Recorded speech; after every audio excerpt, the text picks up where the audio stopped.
Hello दोस्तों। तो आज के इस वीडियो में हम समबाहु त्रिभुज का क्षेत्रफल निकालना सीखेंगे। तो चलिए शुरू करते हैं। तो देखिए, समबाहु त्रिभुज का क्षेत्रफल निकालने से पहले हम ये समझ लेते हैं कि समबाहु त्रिभुज क्या होता है।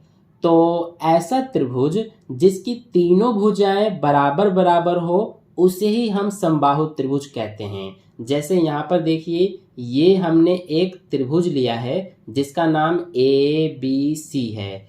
तो ये जो त्रिभुज है हमारा, इसकी देखिए ये वाली भुजा 8 सेंटीमीटर है, ये भुजा भी 8 सेंटीमीटर है और ये भी 8 सेंटीमीटर है। यानी इस त्रिभुज की तीनों भुजाएं 8-8 सेंटीमीटर है, यानी कि तीनों भुजाएं बराबर है। तो इसीलिए ये जो हमारा त्रिभुज है ये एक समबाहु त्रिभुज है।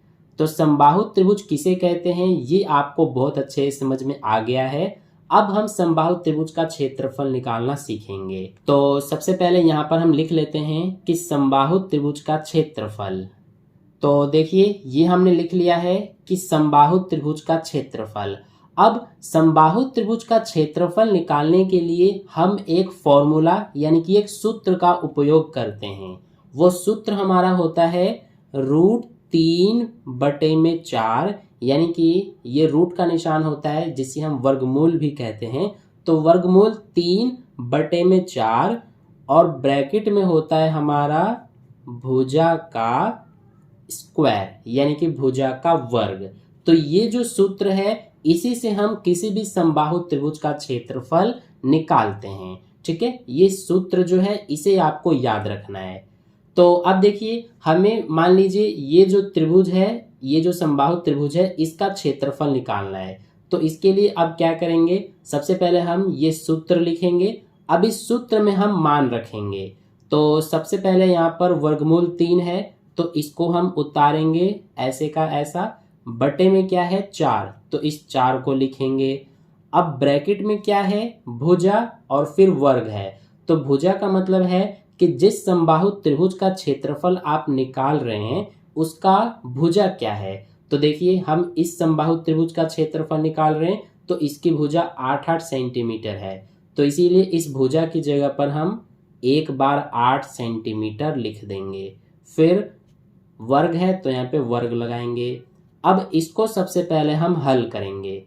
तो इसे उतारेंगे √3/4। अब देखिए यहाँ पर 8 सेंटीमीटर का वर्ग है, यानी कि सबसे पहले हम क्या करेंगे, ये जो 8 है इसका वर्ग करेंगे। तो 8 का वर्ग करेंगे तो क्या होता है 8 का वर्ग, 8 का वर्ग होता है 64। फिर सेंटीमीटर का वर्ग करेंगे तो ये हो जाएगा सेंटीमीटर वर्ग।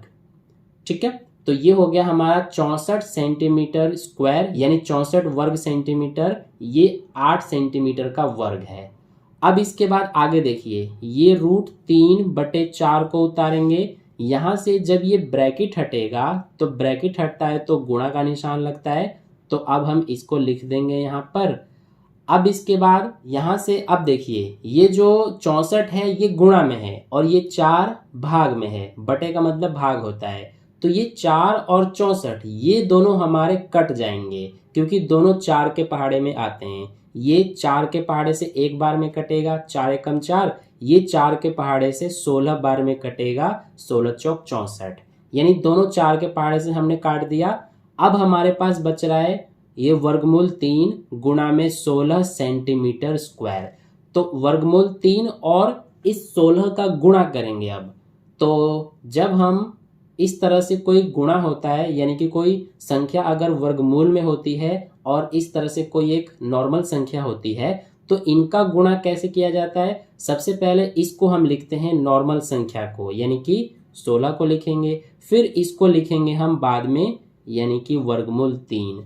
और फिर ये सेंटीमीटर स्क्वायर है तो इसको यहाँ पे लिख देंगे, यानी कि 16 वर्गमूल 3 सेंटीमीटर स्क्वायर। यही हमारा ये जो समबाहु त्रिभुज है इसका क्षेत्रफल आ गया। ठीक है, तो इस तरह से हम समबाहु त्रिभुज का क्षेत्रफल निकालते हैं। अब इसके बाद ध्यान दीजिए, यहाँ पर आप चाहें तो ये आंसर छोड़ सकते हैं, ये आपका आंसर बिल्कुल सही है। लेकिन इसको आप आगे भी चाहे तो कर सकते हैं। कैसे, ये जो वर्गमूल 3 है तो हमें जैसा कि पता है कि वर्गमूल 3 का मान होता है हमारा 1.73। जैसे इसी तरह से वर्गमूल 2 जो होता है इसका मान होता है 1.41। तो यहाँ से हम क्या कर सकते हैं, वर्गमूल 3 की जगह पर इसका मान रख सकते हैं और फिर इनका हम गुणा कर देंगे। तो देखिए ये 16 लिखेंगे, इन दोनों के बीच कोई निशान नहीं होता है तो गुणा का निशान लिखते हैं। अब वर्गमूल 3 का मान कितना है 1.73, तो यहाँ पे लिख देंगे 1.73 और ये सेंटीमीटर स्क्वायर उतार देंगे। अब इसका और इसका गुणा करेंगे तो जब 16 और 1.73 का गुणा करेंगे तो हमारा आंसर आएगा 27.68 और ये सेंटीमीटर स्क्वायर।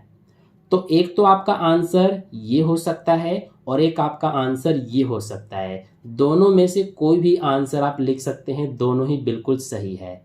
ठीक है, तो मैंने आपको समझा दिया कि समबाहु त्रिभुज का क्षेत्रफल हम किस तरह से निकालते हैं। आपको बस ये सूत्र याद रखना है। तो ये होता है हमारा समबाहु त्रिभुज का क्षेत्रफल। इसके अलावा समबाहु त्रिभुज का परिमाप निकालने तो आपको आता ही होगा। अगर समबाहु त्रिभुज का परिमाप निकालने के लिए बोला जाएगा तो आप इसकी तीनों भुजाओं को जोड़ देंगे तो यही इसका समबाहु त्रिभुज का परिमाप होगा। यानी 8, 8, 16 और 8, 24, यानी 24 सेंटीमीटर इसका परिमाप हो जाएगा। तो आई होप आपको समझ में आ गया कि समबाहु त्रिभुज का क्षेत्रफल कैसे निकाला जाता है। तो वीडियो पसंद आया है तो वीडियो को एक लाइक कर देना, अपने दोस्तों के साथ भी शेयर कर देना ताकि वे भी सीख सकें, और चैनल को सब्सक्राइब कर लेना और बेल आइकन को प्रेस कर लेना ताकि इसी तरह के यूजफुल वीडियोस सबसे पहले आप तक पहुंच जाए। तो मिलते हैं फिर नेक्स्ट वीडियो में, तब तक के लिए अपना ध्यान रखिए। धन्यवाद।